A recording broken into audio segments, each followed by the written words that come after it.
Batman owns the night. Now taste fear. Wait, what? Oh, God! Oh, my back just snapped like a pack of uncooked spaghetti! Nerderotic.com. I want to start off. Morley, did you get my message today for number one? I'm sorry to say, I did watch it. Okay.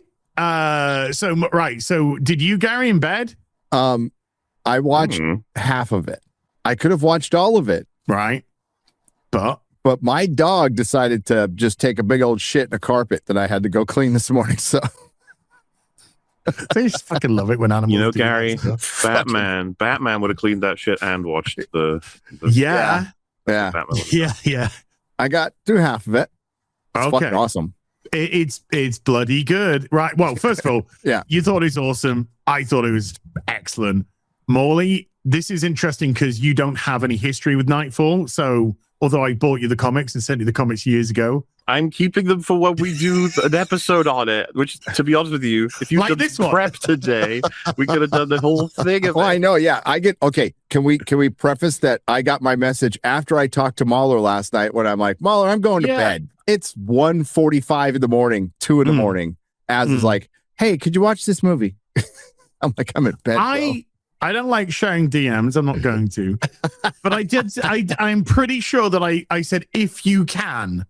Knightfall. It was a stealth drop. No one knew this was coming until hours ago, and that's why Az only just told us instead of like a week ago, month ago, year ago, decade ago. I honestly didn't know when the release date was. I forgot.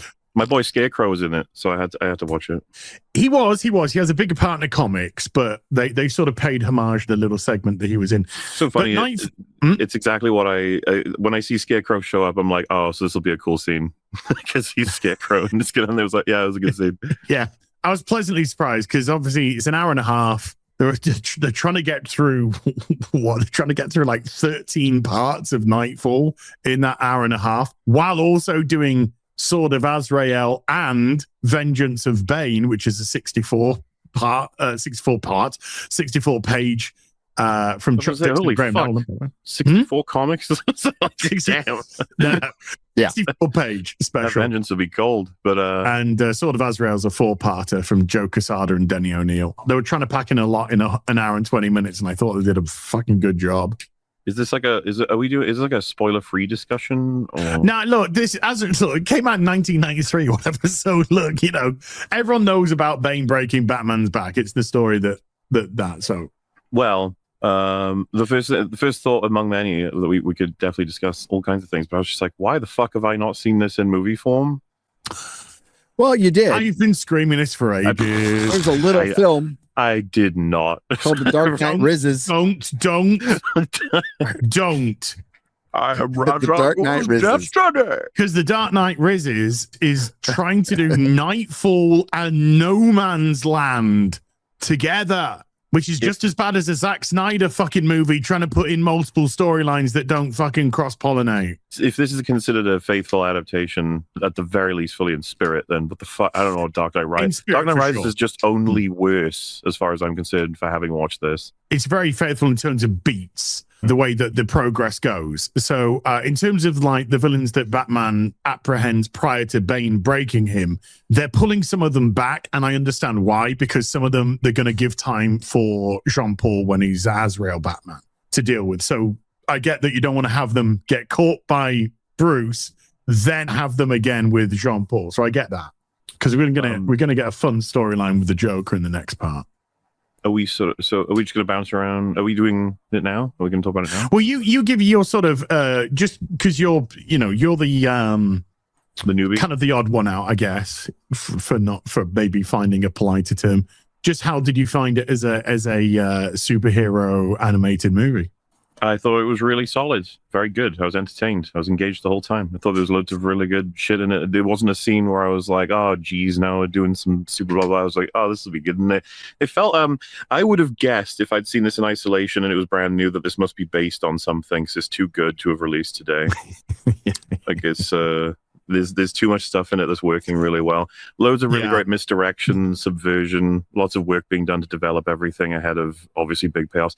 I would say and this is for me, so I got limited POV here, but The Azrael stuff felt like it was a little bit rushed. I was like, Yes. I don't know who this is or why. And it just sort of skipped to he's our ward now, and we're looking after. I was like, oh, okay, and that he could like go unhinged at any moment back to a crazy serial killer man. I was like, oh, I feel like we should focus a bit more on that. But obviously, a lot of time needs to go to Bane, and then dealing with all of the escaped. Mr. Freeze was fucking. That was just seeing everyone pop up. I was just like, damn, we got that was the Kelly Jones Mr. Freeze as well. That's straight up. That was awesome. Primo, absolutely primo stuff. Well, I was just thinking, it's like this could be longer in a good way. Like we could spend more time, and I'd be fine with that. That's what we were wondering. As we're like, how are they going to do this? Well, I've said like for years now, I have no idea why the Knightfall saga hasn't been made into 3 live action films. The first film is Knightfall, the second film is Knight's Quest, and the third film is Knight's End. It's absolutely all there. I'm glad that they're, at least doing it justice so far. Kelly Jones was a consultant on this, and he's been doing the art for it. Well, he's got the ears, right? And it's an amalgamation, right? But you definitely have some of Kelly Jones. Kelly Jones is the influence, but you've got influence. The thing that I loved is like Tim's costume, Batman's costume, Bane. Everybody is pretty much in the costumes that they were in the 90s, in that era. Yep. So they're exceedingly faithful in terms of that. Because they, tweaking a story here and there. I thought the story flowed exceedingly well, and I really enjoyed. I don't know if you got to the part with Bane and Robin. I have not. Okay, that's towards the end, but there's a really good section with Bane and Robin, which played out exceedingly well. I agree with Morley. Because they tried to condense all 4 parts of Sword of Azrael into like 10 minutes in a warehouse at the beginning of the episode. Yeah, Jean Paul's kind of been rushed through this. This is exceedingly violent and gory and bloody. And lovely bloody, violence. And people are getting eviscerated. Spines ripped out. Skulls melted. Skulls sliced in half. A bit of the beginning where Azrael sets the guy's face on fire, and another dude watches him as he turns into a skull with flashes. I was like, But he's screaming the whole time. It's all his eyes just like he's melting. His eyes just like popping out. Yeah, it's very violent. Lovely. Yeah, they took time to set up Bane pretty well, I thought. I haven't seen the rest of the Azrael stuff yet, so I don't know. But I just got past the part where Batman's dealing with all the villains. He's been up for 2 days because Arkham has been destroyed and everybody's out, and Batman's not going to sleep until he gets everybody. That montage scene is with Firefly. It's fucking great. Scarecrow, Mr. Freeze. Yep. Really good segment with Zaz, which was great. They paid a nice homage to Norm Brayfogle as well, R.I.P. Norm Brayfogle. There's a point where Zaz is slightly in the shadows, and you get that zap eyes that Norm Brayfogle used to do on Zaz, which kind of made Zaz very unique, the way that he drew him. When's the next part out? Second part is out before the end of the year, and the third part is out at the beginning of 2027. Man, this could have just made a prestige TV show. Well, no, this is what they won't do this, guys. But this is all DC has ever had to do. They don't have to start a cinematic universe. Yes. They just need to adapt comic series, make them trilogies if you want, or just 2 or just 1. And then you recast the Batman and you change the whole aesthetic to whatever matches whatever the aesthetic was at the time in the comic book. It's all there for you. It's like it's storyboarded or something. 3 seasons of a TV show called Knightfall, and it doesn't even have to be connected to anything else. No. It's the easiest win ever. It really is. But no, Hollywood knows better. Universes. Just stop connecting them. Just make to put good nipples stuff on the bat suit. And then let's don't. Gary, we had to. Everyone has to get that out of the way so we know it doesn't work. Okay, so it's good they did that. Once we know that doesn't work, then we can get to the good stuff. Kelly, I know you're out there. I know Lynn is listening. She's always listening. That was Knightfall is fantastic. That is a return to the greatness of the DC animated universe that we have not seen in a long fucking time. Yeah, because they fucked up Hush. They fucked up Killing Joke. fucked up Gotham by Gaslight. You name it. The greats of these great stories they have fucked up, and they did so good for so long, though. They did, like when it started, it was when they have their own originals. They embarrassed Marvel. Marvel's never been able to touch them on animated shows, animated specials, and when Marvel was good, Earth's Mightiest Heroes, Spectacular Spider-Man, fucking idiots canceled it because of Disney. Yeah, that first 10 years of the DC animated universe is fucking awesome. Good shit. I got that 10-year anniversary box set as the Blu-ray box set. That thing's banger after banger in that. Knightfall, we'll be covering all of it. I'm glad Muller likes it. Yeah. No, that was an easy watch. It was like I said, I can't help but say it felt old. Felt like I was watching something from a different era. You could have told me that you put on something from the 2000s, and I'd be like, yeah, of course you have. Kind of miss it.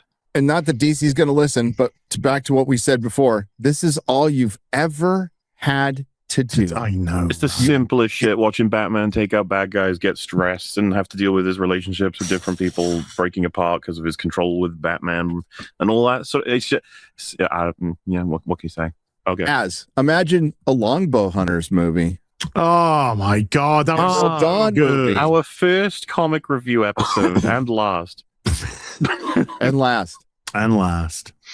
But Longbow Hunters is a story that would translate exceedingly well. Fuck yeah, it would. Exceedingly well into that.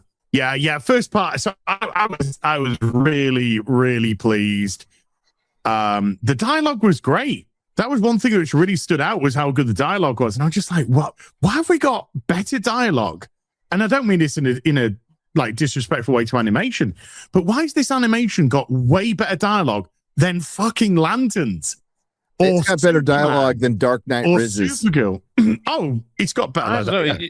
Sometimes it feels as simple as like it sincerely knows what it is and what it wants to be for a bunch of fans, like in an entertainment format. While Lanterns is still stuck in this place of like, I have so much important things to say and to break down and to teach you, feeble audience viewer. Little plebby person.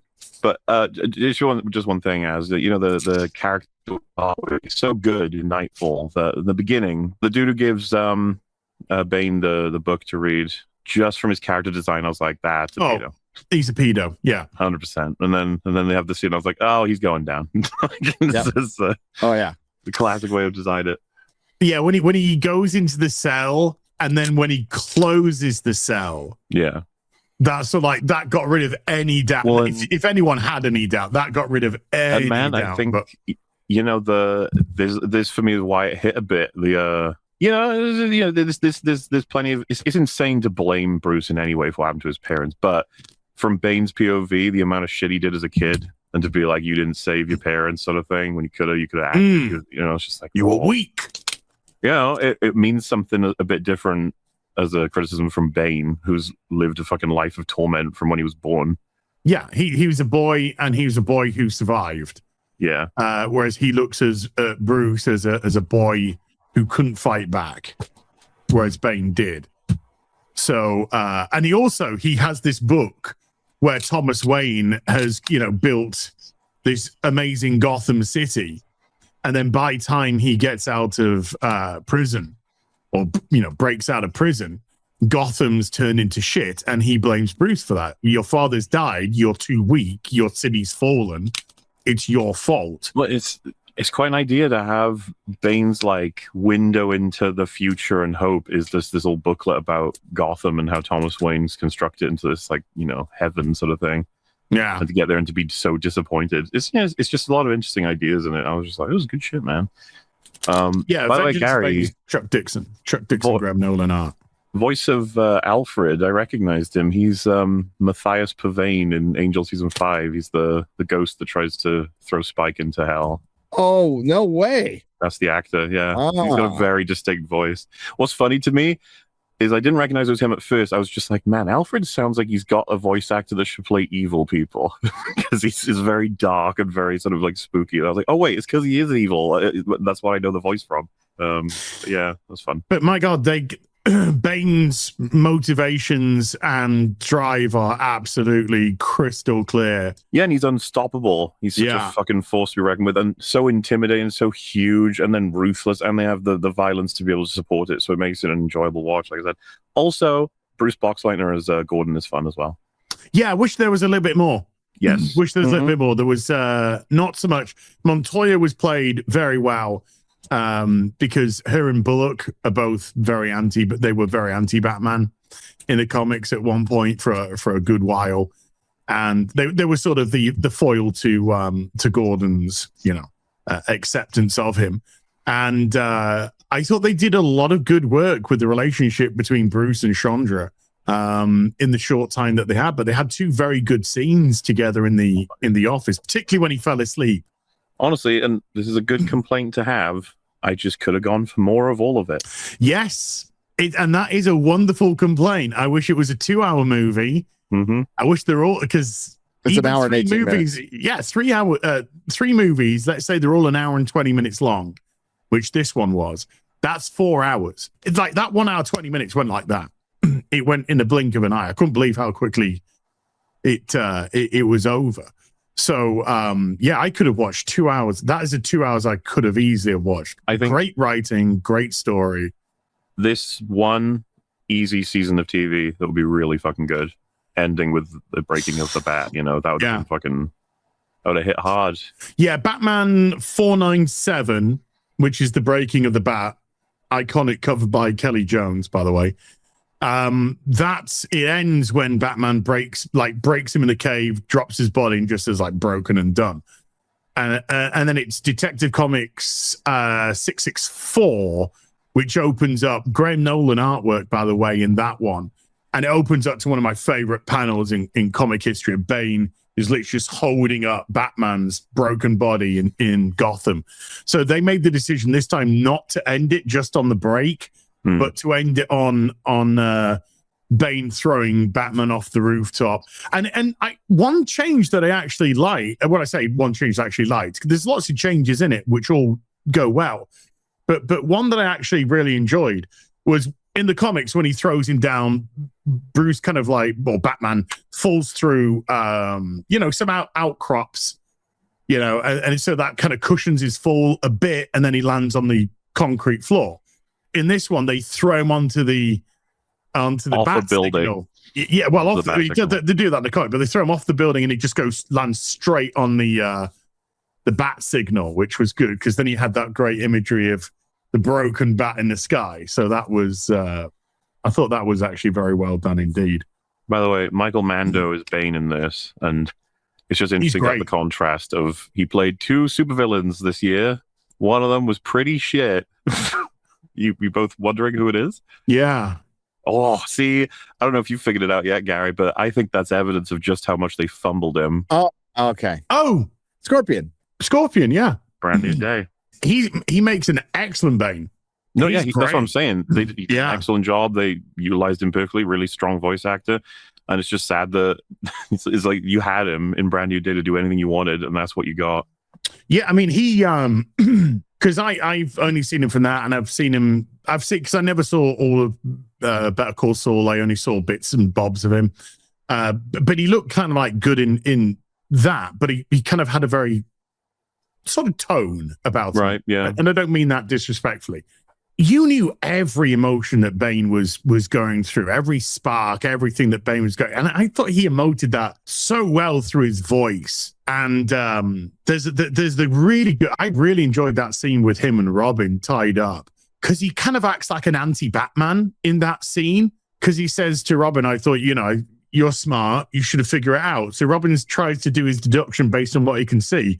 And then Bane just initially goes wrong and just fucking smacks him one. Yeah, so it's kind of like in him. Yeah, it's the sort of the anti-Batman aspect of it. So Tim's like having to rewire himself to work out what's going on there, and I thought that was very well done indeed.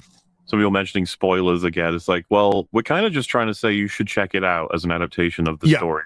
So that is a very old story at this point. Yeah, it's not going to be. Trust me, you'll watch this. Like, to be clear, enjoy the shit out of it. I didn't know about a lot of the details, but I knew how this ended. Yeah. You know, and it doesn't ruin it or anything. No, because I mean, Knightfall is the story of brain breaking Batman. That's the story. So you know where it's coming. It's like Spider-Man Venom. You know that there's going to be the symbiote suit. You know, so it's not exactly what you call a. But the way that they do it, and Anson Mount was brilliant. I thought Anson Mount was Batman and Bruce was super. Yeah, he was really good. You said breaking Batman and some of like you so many words and extra letters in there. I couldn't even track it. It was beautiful. Well, there's a great phone conversation between Chandra and well, he's in the Batmobile and he's Batman, but he's conversing as Bruce. Mm-hmm. And she there's just this little wonderful exchange where she says, "Where are you?" And he just sat there and just goes, "I'm in my car. I'm in my car." I just thought that was so good. It was such a great, just so good the way he did that. And then when the bat signal goes up, he's just like, "I gotta go. I gotta go." Bruce. Yeah, it's just that was. At the end, too, the breaking one of the lenses to his eyes. That was great. And to tell you what, I'm really glad you noticed that because he's got the white eyes, and then when brains break, beating the shit out of him, one of his lenses actually breaks, so you can see his eye behind. And I'm like, what a great way to show that their lenses and it's just like that was. And it also gives him, the one eye to express. Oh yeah, I mean, you see genuine like a fear and weakness. Yeah. There's this great in comics. You go panel to panel, and obviously in an animation or a live action, you're getting the fluidity of what's going on. And it was so good because that fight it's even in the comics. It isn't a fight. It's a breaking. It's just. Bruce has got nothing. He's got nothing in the tank. He's got, he's done. He's over. That's what Bane's done. That's how clever Bane was in Knightfall.